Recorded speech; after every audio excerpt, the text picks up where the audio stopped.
All right, good morning, everyone. Good afternoon, wherever you are in the world. My name is Gonzalo Sapisochin. I'm an hepatobiliary and transplant surgeon at the University of Toronto and one of the associated editors of the American Journal of Transplant.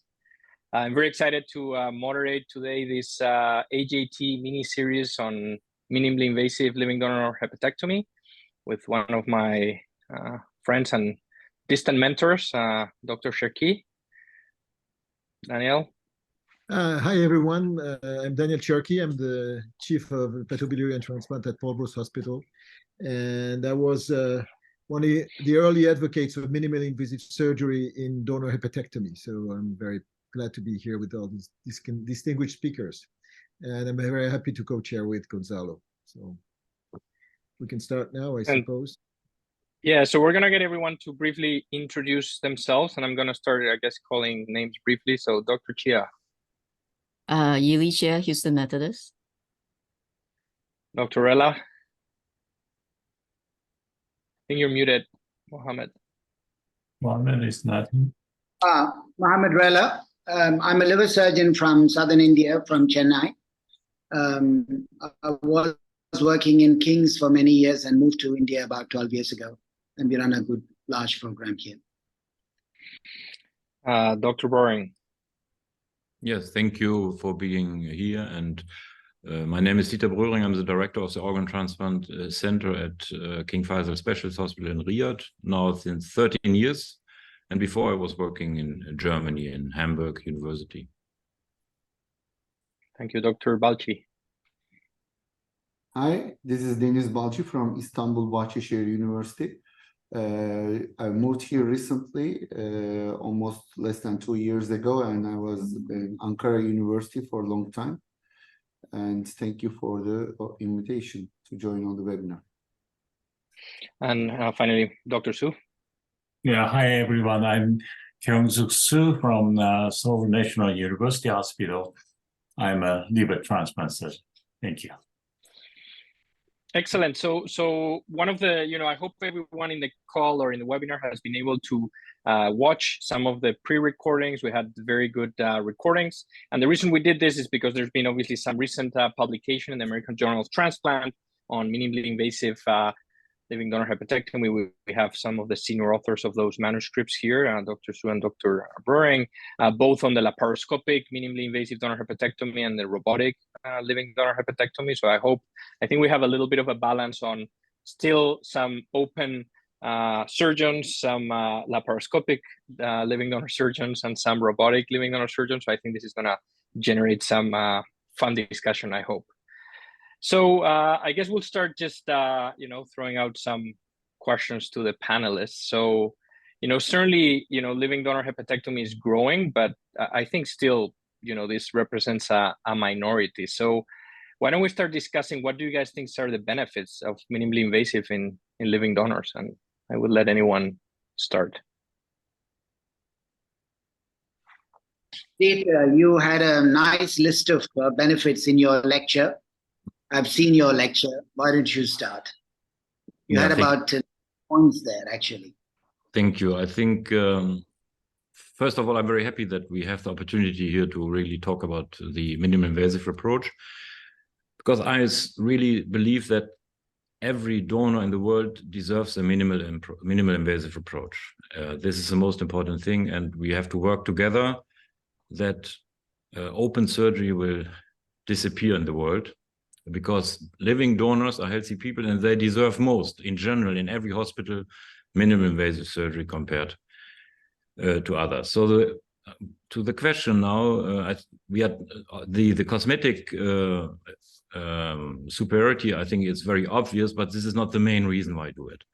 And now, after doing more than 1,000 minimal invasive donor hepatectomies, we can clearly show that it's not only cosmesis, it's a safer approach compared to open, and even in our single center experience with almost 200 laparoscopic and more than 800 robotic donor hepatectomies, we can also clearly show that the robotic approach is the most safest in terms of low morbidity, which is very important to come up with an extremely low morbidity in the donor surgery, faster recovery, less pain. I think we are carrying all the advantages of minimal invasive surgery overall, but especially the CCI index, the comprehensive complications index, is significant lower in the donors with the minimal invasive approach. Therefore, please, guys, I hope that this will stop the open donor surgery worldwide. So, okay, well, we're not there yet because most surgeons are not trained to minimally invasive. So maybe we can hear the KSO about the advantages of minimally invasive, and we'll come back later to robotic versus laparoscopy, because at the end of the day, it's all minimally invasive surgery, and then we will hear the other speakers. Dr. Su?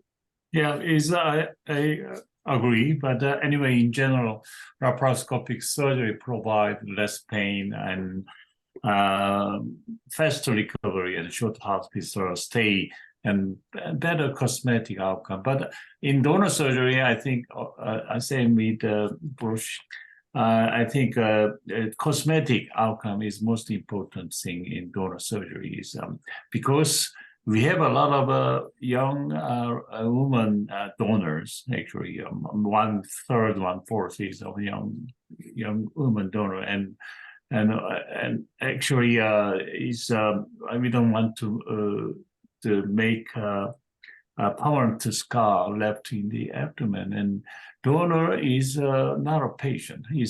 Donor is a normal person, and then we have to make them return to normal status again. So a laparoscopic approach is minimal invasive approach is a very good approach in donor, especially in donor, I think.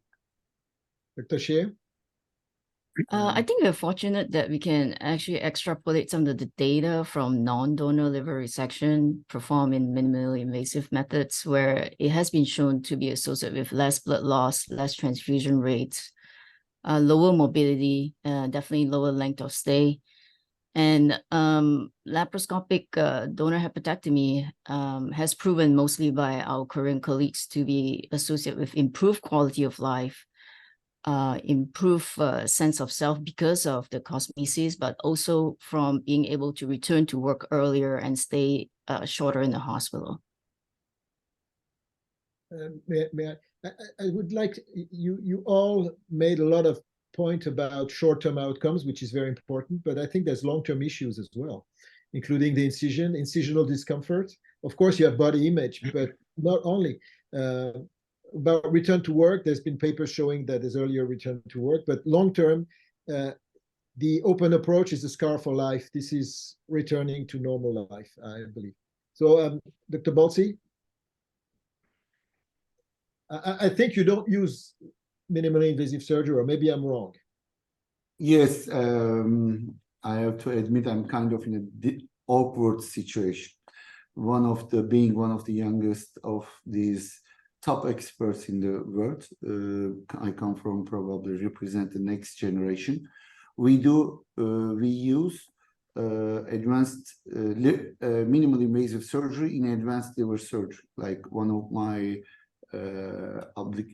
publications in laparoscopy first stage ALPS procedure in cholangiocarcinoma. It was a very controversial topic, published in Journal of Surgical Oncology in 2020. So I'm totally in favor of minimally invasive surgery. I would like to say that. Being in Turkey, do we do minimally invasive surgery in donors in Turkey? We don't. I just talked to the Chief of Ministry of Health office in Turkey, in Ankara, because I'm going to Germany tomorrow to present in German Transplant Society meeting. And the title is "Why Living Donor Liver Transplantation is Successful in Turkey." So I'm going to try to show that around 1,400 living donor liver transplantations per year in Turkey. Almost no center perform laparoscopic or robotic living donor liver transplantation. Not because we have never done. A couple of centers did that. They did. Right lobe donations with laparoscopy. I don't see we did with robot, but probably because of safety concerns, I would say. Okay, now we have data that in expert hands, both approaches are safe. Both approaches have certain advantages that I totally agree with Daniel. First, in the long-term outcome, the body image for incision is very important, especially in Korea. Professor Su, in their paper also, I don't know if we are going to discuss paper by paper or approach to be more in the context. But there are certain advantages of minimally invasive surgery. We have to admit. On the other hand, there are certain not disadvantages but fallbacks. We should admit. One of them is there's a small trend towards higher biliary complications in donors, as well as more than expected biliary complications in the recipients. So when you're talking about 1 or 2 days of earlier discharge to a patient, doing the operation minimally invasively or robotically might sound very fancy, but we are all liver surgeons here, if we can imagine a biliary complication in the donor and the natural history of biliary complication, I am not sure this is very well communicated to the donors and the recipients. So I'll stop here. I don't want to talk a lot.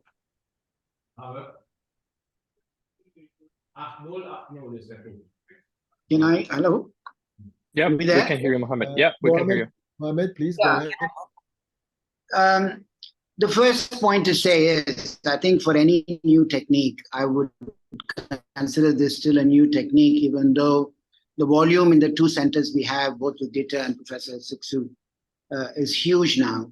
Is actually feasibility and safety. I think with the 2 studies and including our work, we've done about 240.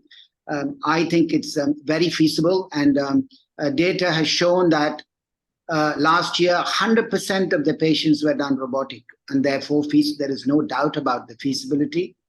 And we can discuss the safety in more detail. I do believe that it is safe. So I'm comfortable with a minimally invasive technique. I mean, I follow the robotic route rather than the laparoscopic route. Now, there are other social issues in our part of the world, very specific to our part of the world, which may surprise people when they hear.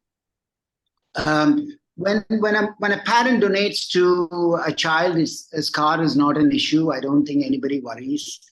But in the adult-to-adult transplantation, you will invariably find it's a young adult who actually donates to their parents. The recipients generally are in their 50s or 60s, and the donors are in their 20s or even 18, 19. In our part of the world, an unmarried girl who's about 20-year-old who has a large scar in the abdomen, I'm practically telling you there have been many instances where families have come and said they can't get the girl married because the majority of the marriages are still arranged marriages. And the boys don't want to see a scar. So for me, the first indication for a robotic or minimally invasive approach is if they are under 30, I would definitely consider them for robotic route, irrespective of their affordability or whatever. So I think from our part of the world, I seriously feel scar is a major issue for young women. Men, they're not so bothered. For women, it certainly is an important aspect. So there is a huge social aspect to what we do here. And I think that justifies it in many patients. Okay, go ahead. No, I mean, I just want to go ahead, Daniel. Go ahead. No. I wanted to go ahead. I just wanted to kind of go and on what Dieter was mentioning about the safety, right? I mean, I think certainly we have probably, and that's why we've selected all of you. We have here like the top of minimally invasive living donor hepatectomy, but certainly there are a lot of concerns on people, especially starting, right? And people feel definitely way more confident doing these operations open and many stages of the operation, including, the risk of massive bleeding. And this happened the same with oncological surgery. I'm talking minimally invasive in general. So I think I would like to hear a little bit more about, all of you about the safety concerns that people have when starting, especially because I can understand that someone like you, Dieter, now feels more confident on putting a 6-proline suture in a portal vein hole than maybe doing it open. And I've heard that from other minimally invasive surgeons, but I would say the majority of people in the world are very scared of that happening, right? So maybe we can expand a little bit on that safety concern. And it happens. We all know it. We all saw it. Yeah, I agree. Safety concern is the most important thing in donor surgery. And actually, we published the first 55 cases in American Journal of Transplantation in 2018, and then recently we have published more than 500 cases of donor hepatectomy compared with the open donor hepatectomy in Annals of Surgery 2022. Actually, if you compare the overall complication rate is almost the same. Now, maybe less complication in laparoscopic surgery, but almost anyway, the overall same. But actually, there is some near miss issue in laparoscopic surgery, I think. We have to deal with the large vein, IVC, portal vein. And sometimes in the beginning of my program, I injured several times in IVC and some bleeding happened. But we can repair with laparoscopic suture. But anyway, there is a potential some risk in the novice status, but it will be overcome. But anyway, it is not statistically verified, but we have to be very careful about dealing with that kind of large vessels or some in that case. So overall, yeah, rate is almost same. Yeah, so I agree. So safety is the most important thing in donors, and I fully understand the psychological barriers every open donor surgeon has to switch to minimally invasive. I had the same 10 years ago when we started our minimally invasive program in 2013. As I mentioned, first laparoscopic. A lot of questions comes with exactly what you mentioned, bleeding and so on. But I think several places in the world showed now that this psychological barriers can be overcome by good proctorship. Now we have so many experts already available in the world, and how to make the transition from open to minimal invasive, this is a very important matter of discussion, and there are several ways to do it, and different pathways, depends on where people come from and what are the skills already. But I think we, as the American Transplant Society and different societies, they have to really work on now to get better guidance for the centers, how to convert, to overcome these psychological barriers, because this is a major change. And this donor surgeries in every organization are the most sensitive patients. Nobody is accepting any mistake. And therefore, this safety concern is really very, very valid. But this transition and can be done with proctorship and with certain steps. I think we don't have the time to go into the details now, how to do it. First doing, of course, laparoscopic surgery on non-donors. So you have to feel comfortable doing minimally invasive surgery, not in the donor population. It's not the patient population you start with, minimally invasive surgery, and so on. And then proper teaching programs, proctorship, and then start with the left lateral, gradually increase then your comfort zone that it can be safely done. And I think we have enough data in the world. We should stop the discussion that open donor surgery is safer. No, open donor surgery is more risky as a method, but it might be safer in the hands, of course, of people who don't have experience with minimally invasive surgery. But as a methodology, minimally invasive surgery is safer than open.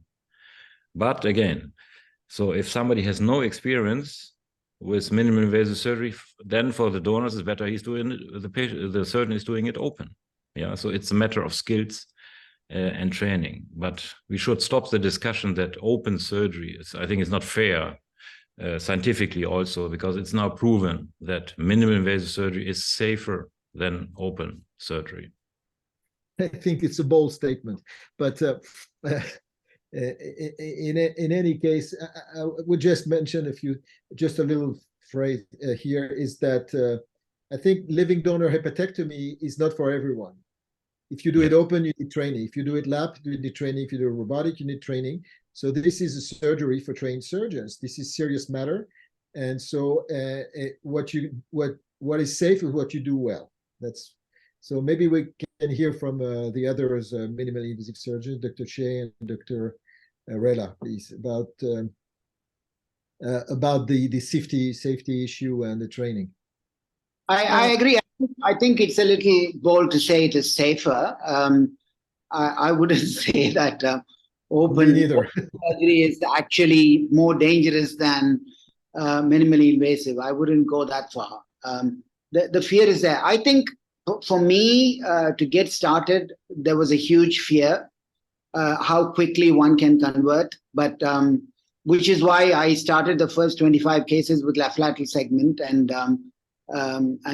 we very quickly got got used to the equipment and how rapidly we could do it, and even within 15 cases we were able to do it at the same time. But what I always say to people is, this is one operation where you have to plan that no major bleeding happens actually. So I wherever the vessels are large, I mean, if you're, for instance, mobilizing the cava, the liver from the cava, and there are small, medium-sized, say, caudate vessels, and I've seen people putting Hem-o-loks in them and moving on. I've had instances where when you're working higher, your instrument actually knocks off a clip of Hem-o-lok, and then when you see, then only you we're losing you. I always find that Mohammed, you're very choppy. We're losing you. Maybe your connection. I'm sorry, this is Indian internet. Everything else is great about India. The internet is terrible in India. So it's about making sure no mistakes happen actually at every step where there can be a disaster. So you staple everything when you can, rather than putting clips, or if you put a clip, you actually suture it in addition. When we were talking about big bleed in the portal vein, I think big bleeds in the portal vein are actually not that common because the intra-abdominal pressure is almost greater than the portal pressure or equivalent to the portal pressure. So you don't have large bleeding coming from the portal side. The large bleeding potentially comes from the cable side, particularly when you start sucking and the intra-abdominal pressure goes down and, there is more bleeding. I found that in the robotic, I mean, we can talk about the difference between the robotic and laparoscopic. We have 3 arms, better than 2 arms in open surgery, that you can actually grab something with your forceps, the bleeding point, and then transfer the grab to the second arm on the right-hand side, and then actually have 2 arms to suture it. I have had one large ligament which was ligated with a vessel sealer, which was about maybe 5 millimeter. While we were trying to take the liver out, it opened up. It wasn't very difficult at all to actually grab it and suture it. That was the most worrying part of any of the operation I've had, but I've never had to convert even a single operation for bleeding out of the 240 that we have done. I think there is an element of safety, but it requires really expertise and experience to very carefully go through with it. And it's possible. And I believe the future is minimally invasive for this operation. Okay, Dr. Shea? I think in America, it's a slightly different situation because I look at all your programs and they're huge programs, and you guys probably do like 2 or 3 living donors a week, as opposed to in America where We have several programs that are small to medium size, and then we have very few large programs where we have the capability of doing at least 2 living donors a week. So we need to figure out a way of how to kind of minimize the risk associated with the learning curve and having to adapt to a new way of doing parts of the procedure that we're used to doing open. So what I found in my experience in America is that we can't do it by just doing living donor hepatectomies. We have to start by doing non-donor hepatectomies robotically. When I started using the robot, I had already passed my learning curve in the open donor hepatectomy and the HPV procedures. But in order to get comfortable with the new technology, what we did was we started with just regular HPV procedures, major hepatectomy for tumors. And, by the time, I encountered an event where there was a bleed from a portal vein in the donor, it was relatively straightforward because I had a similar experience doing probably a Whipple or another hepatectomy for tumor, and I knew what to do in that situation. So I think we have to kind of accommodate the local setting when it comes to learning this new technology. And I think in North America, except maybe in Toronto, where they do a lot of living donors, it's going to be difficult for a program just to start doing MIS living donor by sticking to living donor alone. Maybe I can add some experience here. Well, we did the first donor hepatectomy using pure laparoscopy in 2001. Actually, we did this with Subran. It was my initiative, and we decided we'd do it. And the number one, we had experience with laparoscopic surgery. We were liver transplant surgeons, so you have to be a liver transplant surgeon. And we were open liver surgeons for tumor hepatectomy for oncologic surgery. And we had started for several years minimally invasive surgery, which was laparoscopic only in these days. So basically, obviously, you need to be minimally invasive trained surgeon with a lot of experience with the tumor hepatectomy, oncologic hepatectomy.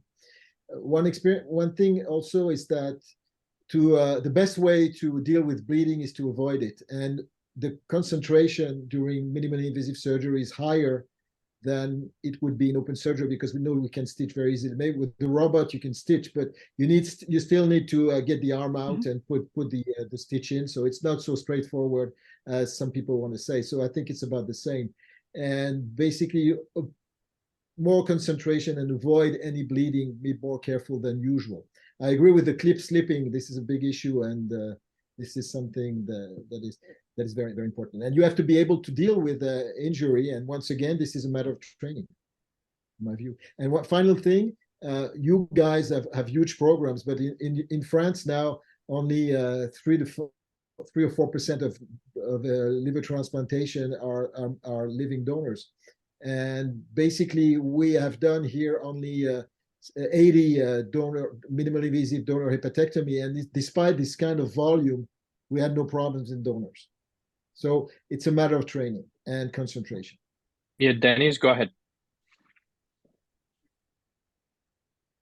I think you're muted. Dennis, you're muted. Dennis. Sorry. I'd like to add a couple of things to the discussion. I mean, knowing Dieter, Mohamed, and of course, Daniel and Professor Su, how big of their experience with open liver surgery, evolution of their experience over the years, I totally respect that. And I agree with speaking from their experience perspective. But like Dr. Lee said, just seeing that we have to look at the broader perspective. Now I'm looking at my screen. Gonzalo is on the top next to me. The world is on the right side with him and the left side with me. We're coming from different parts of the world. And the practices are different in different parts of the world. And one of the very important things with minimally invasive surgery is we observe the benefits in cancer surgery, in HPV surgery. I agree with Daniel. The open surgery experience is very important for smooth transition to minimally invasive surgery.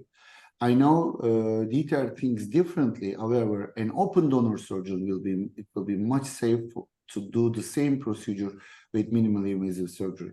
However, here, reproducibility is very important. Reproducibility meaning surgeons coming from the same centers, trained by the same experts, doing the same results. We don't have this kind of data yet. But with the open surgery, we have this data. So looking at the paper a little bit closely from Professor Su, in 3 eras, they report 11.5%, 8%, and 5.1% donor biliary complication, and 38%, 38%, and 32% recipient biliary complication. These numbers is a little bit higher than open surgery. And if we want a fair comparison, let's pick some top open surgeons, or even we can consider the same data from open surgery from the same centers. Minimally invasive surgery have higher biliary complication rates. And the reproducibility is not there yet. We don't have sufficient data. It may be the safest in DTR's hands. If one day I need it, I would definitely either go to India or to Saudi Arabia or Korea to have this kind of surgery for myself, with the same surgeons, obviously, because we don't have the reproducibility data.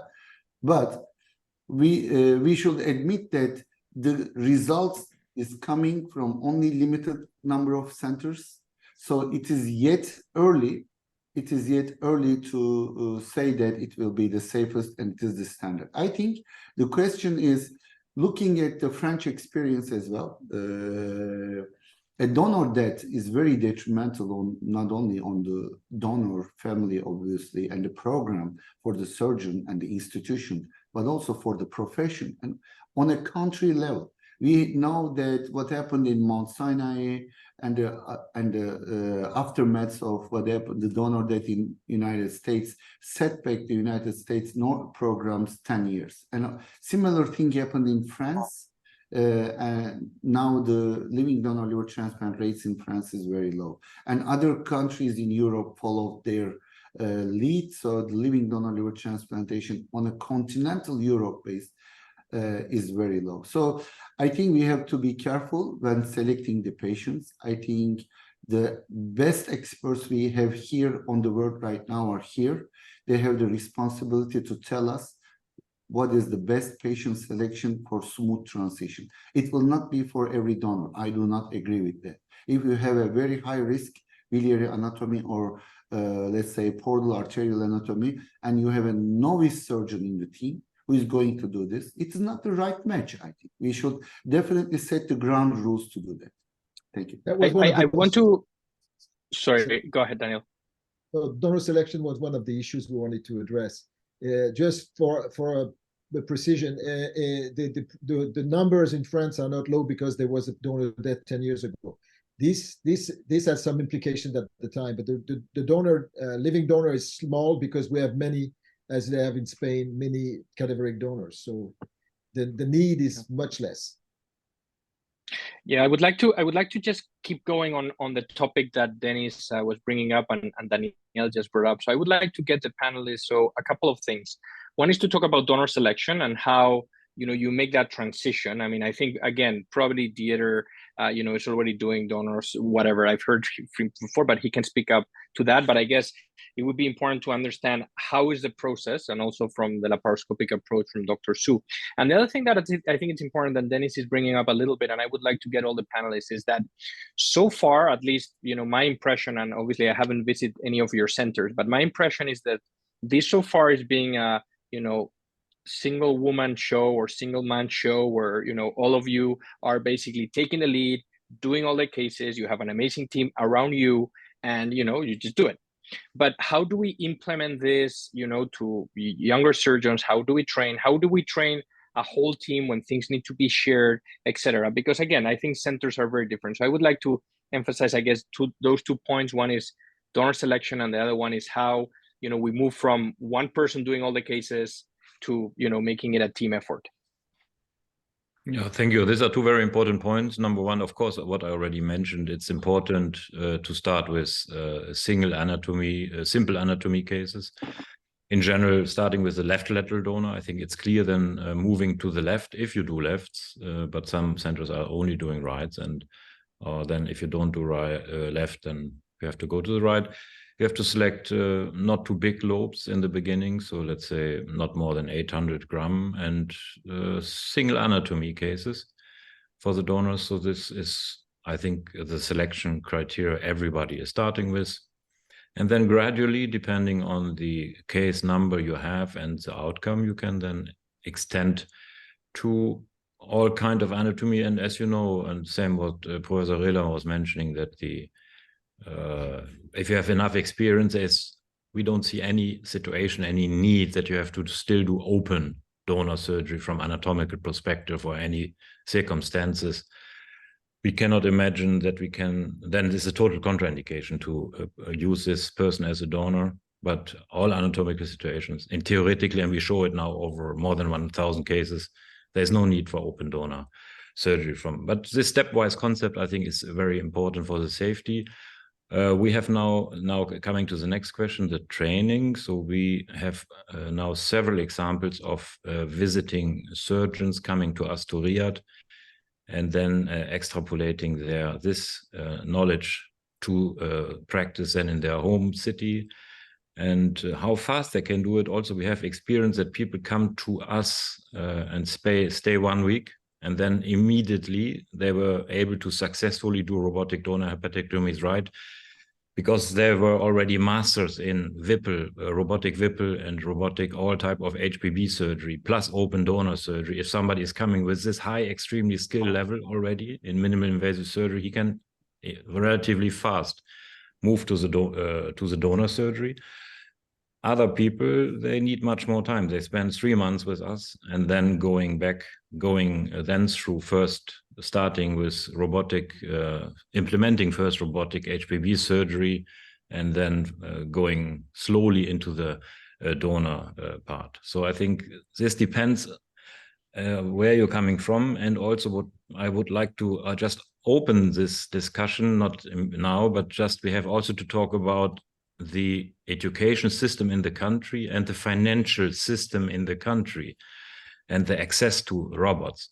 Because the financial background, reimbursement of robotic surgery, and also access having to the technology is also a major factor why in so many institutions minimally invasive donor hepatectomy is not established yet. Dr. Su, you are advocating no selection, no donor selection. I'm not advocating, you're saying that you do for all.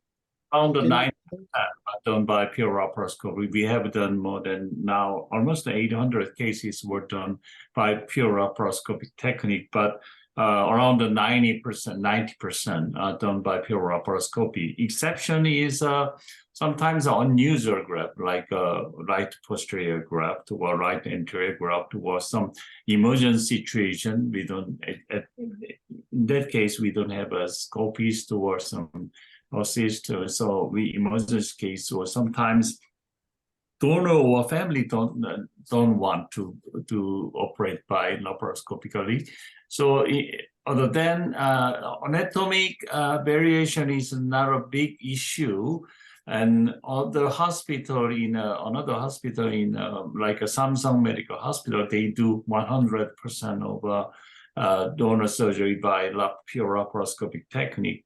But still, I am considering the benefit of donor and the outcome and the technical difficulties of recipient. It's a balance. We can provide a good outcome to the donor, but sometimes we have to overcome some shortcomings, like vessel is short, or bile is sometimes double. We have a double bile duct. So we have to overcome that kind of situation. In experience center, we can do some technique and then overcome that shortcomings. But if you consider some donor is a little bit older donors, like a male, 50 years old, and then recipient is a critical some situation, and then we can choose open technique to ensure the best length or some situation. But otherwise, we do laparoscopic approach in most of cases. Dr. Su, can you clarify to us, sorry, Mohammed, very quickly, of those 800 donors that you have done, how many have you personally been the first, like the surgeon? First, what do you mean? Like of the 800 cases or 900 cases, how many of those have you, as Dr. Su, been doing the operation as the primary surgeon? Personally, around the 500 cases by myself. Okay. Mm-hmm.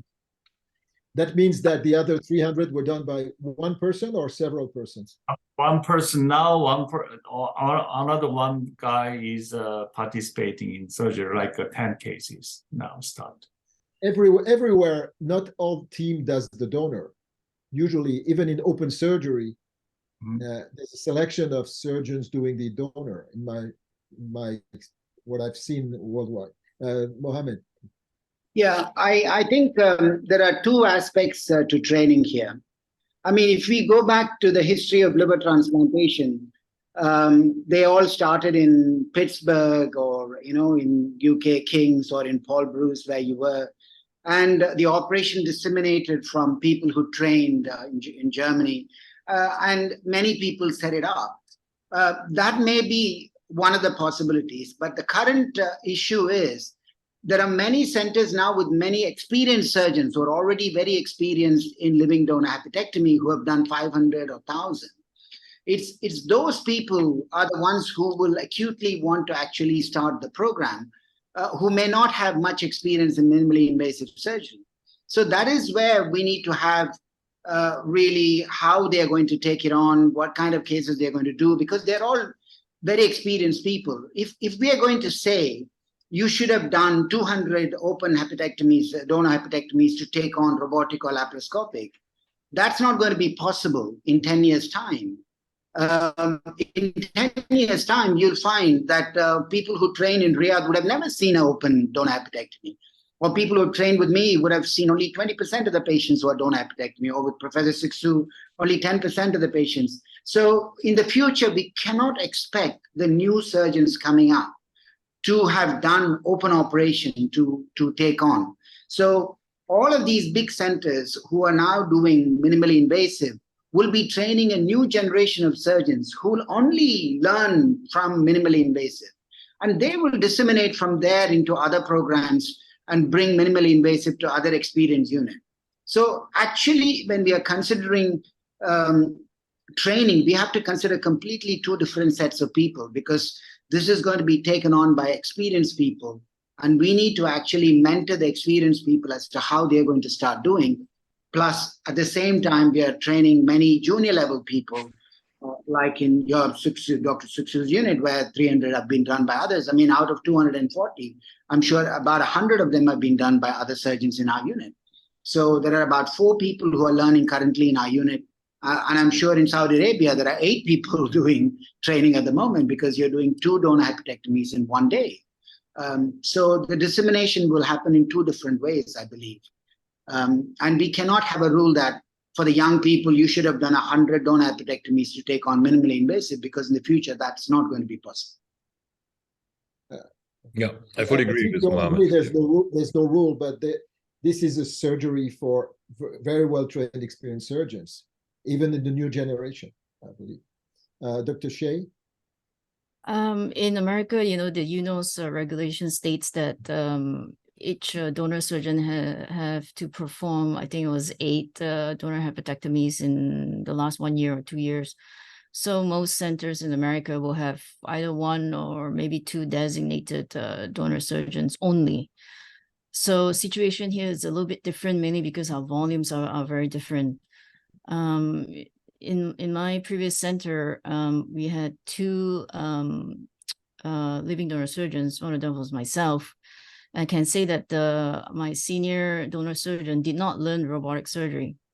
But what is interesting about the robot is that we have this situation now where the primary surgeon is sitting at the console, but you also need another surgeon at the bedside who can be very helpful during cases. So I think if we don't have a lot of volume and we want to convert from open to minimally invasive, particularly for robotic surgery, it's very useful to send 2 surgeons to train at once in a high volume center. Because you can bounce ideas off each other. You can remember and recall more of the steps and the pros and pitfalls of the operation. And to be honest, when I started robotic surgery, it was very tiring to be sitting on the console for 6-7 hours. And if you have a second surgeon there in the room, you can just switch halfway. And that's what we did when we started robotic Whipple surgery. Someone will do the resection and then the other person will do the reconstruction. And that's a technique we learned how to train from UPMC surgical oncologists, because that's how they started their robotic Whipple program. And the fact that if you have another surgeon that's trained in robotic surgery at the bedside, that's how we're going to train our OR staff, because all this is going to be new to some of your OR staff. And, you know, most of the time, I think in the States, we like to use our liver transplant operating room staff to also learn the robotic surgery. So it's a learning curve for everybody, not just the surgeons, the assistants, but also your scrub and your circulator. Thank I you. think this is, yeah, sorry, Daniel. No, I think everybody made a good point. We have 15 minutes of the end. I would like to touch on recipients a little bit, because we all do the purpose of this operation is have a successful transplant, and so we can see, the only thing we can see is and this brings to the bile duct. There's more biliary complications in recipients after minimally invasive surgery. At least that's what is shown from some from Korean experience. A little more, but still there's more problems. And my question is, number one, can we so is this specific to minimally invasive surgery, or is this something that has to do with an Achilles heel of living donor transplant in general? And number two, can we overcome that? And this brings also to the technique of bile duct division and identification of the donor. So can you address these biliary issues in recipients, please? Yes, when you published the first paper in maybe 2 years ago, the biliary complication was significantly higher in the recipient, not in donor, in the recipient. Yeah, recipients. And took anyway in laparoscopy group, and then maybe it is due to some in the beginning of my program, donor is a very we are concerned about the donor safety and donor complication, and then we actually, when you divide the bile duct, there is some more room to the donor, not for the recipient. So there are several ducts, 2 ducts or sometimes 3 ducts is open in the graft. So this is one thing, and another thing is in the beginning of pure laparoscope technique, we used more energy device around the bile duct, and then maybe that caused some damage to the bile duct. But as time goes by, the complication rate now is almost same with the open technique, because we define bile duct more correctly, and then sometimes we use a suture when that double duct will be happen. We do the correctly precisely divide the bile duct with the open, just like open technique, and then suture just like open technique. So and maybe we don't need the energy device around the bile duct. And anyway, now is almost same complication in the recipient side. Anyway, the recipient side, even with the laparoscope technique of open surgery, there is a 20% of bile duct complication in LDLT. Still accuracy here, but not due to now is a laparoscopic approach, I think. it will be getting better and better in zonal machine. Yeah, so I think if I can state from robotic perspective, number one, I think what Professor Soom is mentioning, we have the same experience with our laparoscopic phase. Slightly higher biliary complication rate in the recipients with laparoscopy, and this was the main reason why we switched to the robotic platform. And interestingly, now with the robotic platform, we have a significant lower biliary complication rate in the recipients, not only biliary complication rates, because as you know, with biliary complication, other complications are coming. So overall, the CCI index in the recipients is also significantly lower after harvesting the graft with the robotic platform. If this is an attribute to the robotic platform, the way we cut, we think, yes, it's a matter of more precision in cutting the right hilar plate, that we are more safely identifying the optimal corridor, where to cut the right hilar plate, to have an optimum outcome in terms of, and the quality of the hilar plate. Because as you know, the quality of the hilar plate means a clean cut and not much touching of the fibrotic tissue around the bile duct that your stitches are still holding. Because if you have a lot of electrocautery or a lot of grabbing on the hilar plate on the graft side, then later on the anastomosis is more risky. So we think that the quality of the hilar plate we are creating with the robotic platform is better than even open, because it's more precise. And this is the reason for why we're ending up with a lower morbidity rate in the recipients. And it's not only one person who is doing it. Now we are 3 persons in Riyadh doing it, apart from also, and the same experience people have now also did the same technique outside Riyadh. So this is our answer from the robotic part to this question about the morbidity in the recipient. Also surprising, I did not expect this a couple of years ago. Yeah. I think we are discussing now we are moving towards the difference between robotic and laparoscopic. I'm not qualified to talk about laparoscopic, but I believe that the dissection in the robotic is not different at all from open surgery. I cut the bile duct exactly like I do when I do open surgery, and then suture the duct on the donor side exactly like I do in an open surgery. And I think that's where the robotic platform comes. I mean, I don't know if I can have the permission from the moderators just to show how versatile. I'll show an early video of how one can do a dissection. I know some of the speakers have already put it on. Is that okay? Just 2 minutes video on the versatility. Very, very quick, please. Very quick. Yeah. Share your screen. Am I sharing my screen? Yeah. Yeah. Yeah. I'll show you the duct division if you want, but I just want to duct division, please. Duct division, please. Duct division, I have to search. This is an early video of mobilizing a left hepatic artery. I just want to show how it is that I think even in an open surgery, I won't be able to do an operation like this. Quickly, it's only 1 minute. You can see, and I'll show a duct division as well in a minute. But it's a very straightforward case for a duct division. Normally, when I do a left hepatic artery, I take it with the vein.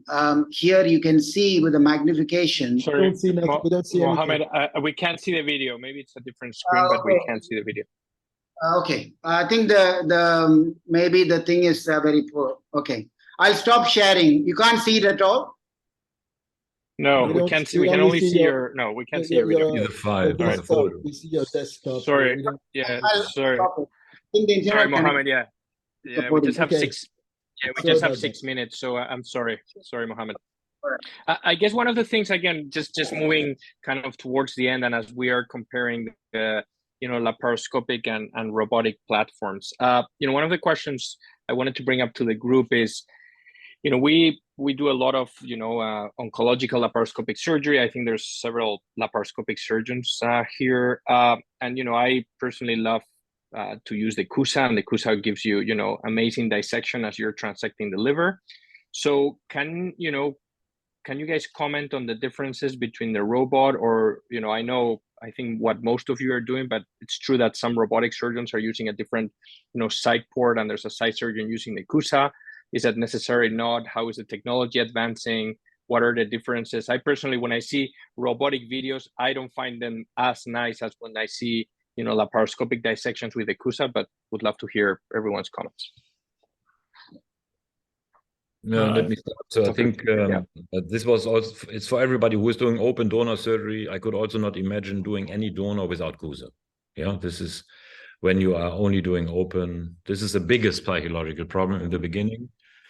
For me also, but then over we've learned it then with the harmonic, and over the time we are not missing anymore the CUSA during the parenchymal transection. We do it with the harmonic, built-in harmonic of the robotic platform, and it's now, of course, with this huge experience, we are much faster now with the harmonic, with the parenchymal transection than in the old times with the CUSA. But for the really old-fashioned people, I can give hope for the robotic platform. Most likely next year will issue also a robotic CUSA. So that is good news. This will come. I saw already a prototype, and it looks good. But actually, I do pose. I'm doing also robotic surgery in general hepatectomy, not for donor, but still I'm very comfortable in laparoscopic surgery, not robotic surgery. My experience is limited, like 30 cases of robotic surgery, but still I'm more comfortable in laparoscopic surgery. And then for donors, if you see the operation time is almost double in robotic surgery. We do like 3 to 4 hours now. Robotic surgery is usually more than 6 hours, and then it is because due to some limitation in the instrument, I think, and then we can use a maximum assistant power, and then actually the cost is a problem in Korea. Insurance is not covered. The robotic surgery was not covered. And so, and another point is that in the emergency situation, like IBC, big tear, or sometimes when you open the abdomen, it is not happen. But if it happens, it takes time to open the abdomen. If you remove the arms of robotic arms, and then surgeon is not scrubbed, so surgeon scrub or something. So for the laparoscopy management is maybe a better. So I think that Mohamed Rella is using the CUSA with robotics. I know. We hear from Dr. Shane. Gonzalo said it doesn't look as nice in the robotic. I think the CUSA looks nicer in the robotic than in laparoscopic. But no, I meant doing robotic with no CUSA. That's what I meant. No, robotic. We do robotic with CUSA. The bedside surgeon does the CUSA. I think what Professor Su said, the timing is longer. I mean, I've seen him do a right hepatectomy in 3 hours. I mean, we do an open donor hepatectomy in 4.5, 5 hours, and we do a robotic donor hepatectomy in 4.5, 5 hours. I think if Professor Su does robotic as well, I think he will do it in 3 hours too. I have no doubt about that, whether it's laparoscopic or robotic. I think it's your experience and confidence with which you would transect and mobilize the liver and do the hilar dissection that's going to determine. And I'm sure there are still many surgeons who do open donor hepatectomies in 8 hours. I've heard of that. So our average time is 4.5 hours, whether it is for robotic or open. So I cannot get to 3.5 hours, but I can do a left lateral segment in 1.5 hours, robotic or open. So it's just the experience. It's not the robotic platform which makes it longer, actually. Okay, Dr. Shea, about cutting the Initially, I was very skeptical that we could do a donor hepatectomy not using accuser until I actually visited Dr. Choi at Severance Hospital, where he used the harmonic, and it was beautiful surgery. And I think part of the issue here with us is that we need to be adaptable if we want to be innovative, and we have to realize that there's another way of doing things that we might not be comfortable with initially, but we can grow comfortable with eventually. And I think the main benefit of the robot, in my mind, is that the learning curve is shorter. That's really the main benefit. Thank you. Very good. All right. So I think we're ready Maybe to wrap. one more question. Oh, to go ahead. Daniel. Go ahead, Daniel. Sorry. Should all living donor centers offer? My take on it is that donors will request it, so we have no choice. This is an unavoidable shift. My take on it. Would you agree on that? And that's is it an unavoidable shift in living donor surgery? Maybe we start with Dennis. You think you can continue to open the patients? Well, I think I mentioned this before. The reply will be a combination of factors. It's institutional factors, surgical experience factors, and economical factors as well. We want to start a minimally invasive laparoscopic donor surgery program in Istanbul, only to select patients where we are comfortable with, but since our practice is right lobes, we will not be selecting lateral sections. It will not be selection, I think. It's just we have to be able to do it in the right lobes, I think.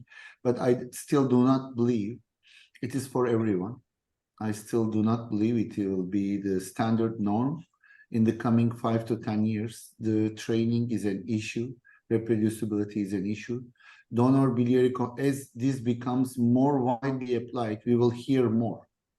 I think we should accept the fact that the donor complications are reported less and less when they're out more, and then the global community acceptance will be more cautious. But it will not stop the progress of this technological innovation. This is not a paradigm change for liver surgery. There's a technological innovation in liver surgery. And of course, we will follow the technological innovation. It is unavoidable, I think, due to some it's a SNS, in Korea. Every potential donor knows all about it, and then if it is not done by laparoscopy, they change the hospital now. I agree with Professor. In our program, we have to explain to the patients why we are not doing it robotic, because patients automatically want robotic because everybody knows it's done through robotic. So whenever we don't do, they'll ask why not. We have to find a reason. Oh, it's a large liver, so it's a complex anatomy. So it has come to a stage where patients are going to demand it, and it's going to be driven by patients much more than we think. Of course, I'm thinking the same. So it's unavoidable, but how fast it will get implemented, for me, it's a matter of financial resources, and this is a financial logistics behind, and access to the machines. How fast the systems will be available for everyone. This is a main in most countries, because I'm having a lot of connections. People coming in most countries, people are suffering from getting access to robotic systems in a proper and secure way, really to implement it. And this is, I think, also the main reason in Turkey why it's not growing. Dr. Chia, final words, your opinion, and then we'll wrap up. In Houston, we already have donors coming asking specifically for robotic surgery, so they have started to hear about it. But I have to say, in America, because living donor liver transplant is not as frequently performed as in your big centers, it's not probably so prominent yet. but I think it's coming. I think the issue in America is how do we train our community as a whole in small to medium-sized volume centers to perform these procedures in the safest way possible. I think that's our challenge here.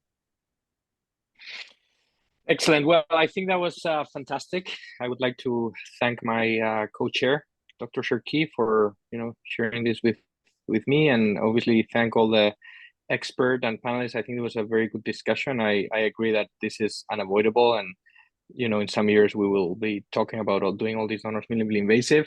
I would like to remind the audience that there's videos some of you may have seen before. There's a QR code that you can scan with all the videos discussing these papers.